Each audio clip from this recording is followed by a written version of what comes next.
Hello, everyone, and welcome to BodyBags. I'll be your reviewer for today. I'm Lonnie from Tats, and the movie that I'm talking about is, oh boy, this is going to be an interesting one, folks. Let me tell you. Uh, One of the best ways I can describe this movie, if you're a man and you have a wife or a girlfriend, and she's forcing you to sit through an entire marathon of man-hating feminist content like Barbie and She-Hulk and Velma, stuff like that. This is the kind of movie you're gonna watch. You're gonna watch this movie just so you can like get this out of your system, so you don't do or say anything you're gonna regret. But yeah, if you're a modern day 2023, ultra super duper feminist, boy, this movie's gonna piss you off like you wouldn't believe. The movie I'm talking about is Japanese from 1976. It is part of the Nikkatsu Violent Pink line, uh, Assault Jack the Ripper. And basically, well, see, what ended up happening was in Japan in the late 60s going into the 70s, the Nikkatsu studios realized that, they needed to make money with their movies. And of course, hey, guess what? Sex sells. So they started, doing erotic films, softcore films, things like this. And then they decided to branch out and make, to keep the erotic, sex element to their films and everything, but at the same time to kind of add more to it, they wanted to put, yeah, do like, erotic, softcore films, but to add elements like action or horror or comedy or whatever. So, they would branch out and do these other kind of films. And this movie here was one of the beneficiaries of that, I guess you could say. The movie is directed by, I know I'm going to butcher this name, Yasuharu Hasebe. I think that's how you say it. I know I probably screwed that up, but yeah, this movie is very, very controversial, and this movie you are definitely going to be like, you're definitely going to be like, wow, this movie is not very kind towards women at all. The In the movie, we're introduced to our two main characters. We're introduced to a man named Ken and a woman named Yuri. They both work at this restaurant. Yuri is this kind of snooty, bossy, kind of pushy waitress. She does get, you could kind of see where it comes from. You see why her attitude would be like that somewhat because, she does get pushed around by the customers quite a bit. She has like one guy who's like always like slapping her ass and stuff, and like she's always getting talked down on by the boss. She's always being called out, things like that. And so you got her, and then you got Ken, who Ken is a very shy, quiet, very kind of timid, pastry chef.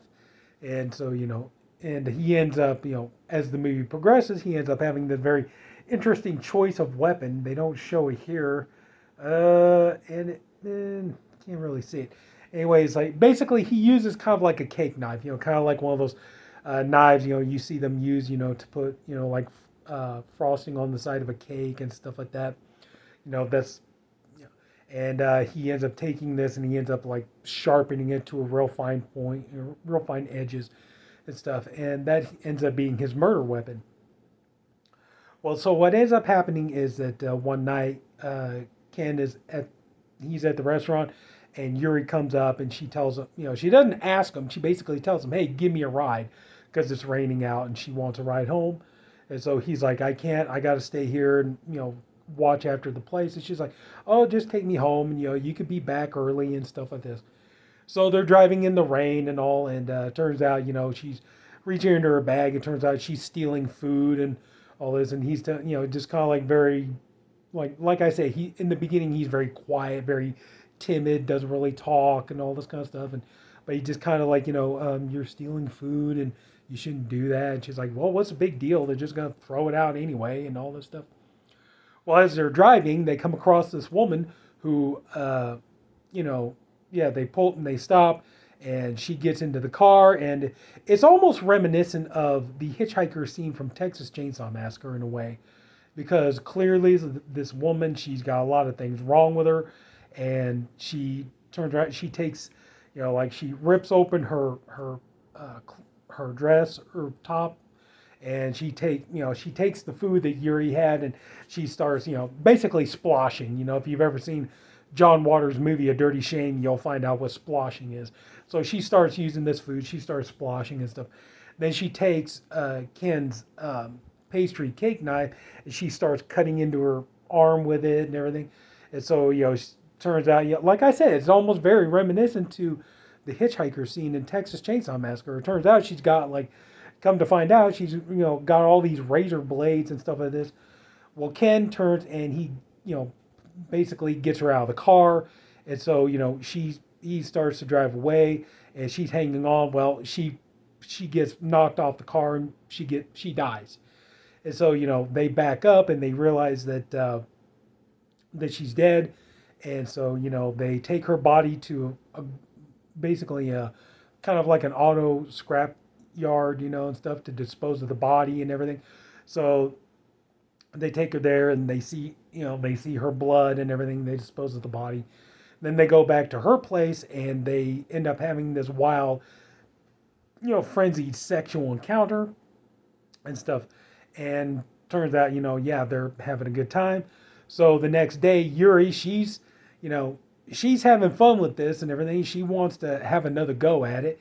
And Ken, turns out, something's not right. He's not interested in her. He doesn't seem to be, he's just not interested, and so she wants to do it again. And so she figures, she goes out with the guy who's like, she goes out into the restaurant. The guy's like constantly smacking her butt all the time and trying to talk to her and everything else. So, he asks her out, and she accepts, mainly because the whole idea is she wants Ken to see this so that he'll get upset and get jealous. And so, they both get out of the restaurant, and she goes with this guy, and Ken follows her, and then realizes, like, he sees her having sex with this guy in this car, and he just realizes, like, he doesn't care. He just doesn't give a damn about her. And, and it's clear, kind of like, okay, she's turning into one of these kind of women. She's turning into one of those ones, like, she's got men who want to be with her, want to date her and stuff, but she's intrigued by the guy who wants nothing to do with her. So, but anyway, so she comes up with the idea that's like, well, wait a minute, maybe it was because of the fact that, we accidentally killed that girl. Maybe killing the girl and the fact you got scared, maybe that had something to do with it. Let's try it again. So they abduct this one girl who's playing tennis. They take her to like an old abandoned kind of warehouse, and Ken, stabs her. And at first he's scared, he's very reluctant, but he does end up, he stabs her with the cake knife and everything. And, then they start having, turns out, okay, this is it. This is what gets both of their motors going, is killing women. So, and the thing is Ken now is starting to realize he's very much having a taste for it, and it's starting to make him feel powerful. And so he's really, really starting to get into this. And so she's like, okay, who's the next one are we going to kill and stuff? But the thing is the more that Ken kills women in this movie, the more out of control he's going to get.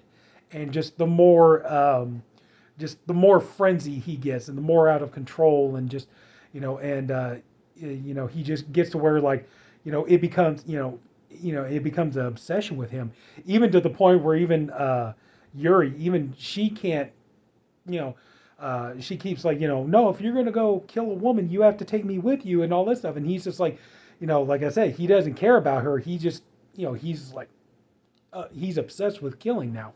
And so he's doing it and everything else. And I think I'm almost there about saying that's pretty much about as far as I want to go with it. But this is my friends on the channel, Glenn and Jason. You guys, you guys are always talking about how you like really mean-spirited films. Oh boy, you guys are gonna love this. You watch this movie, you're gonna love it.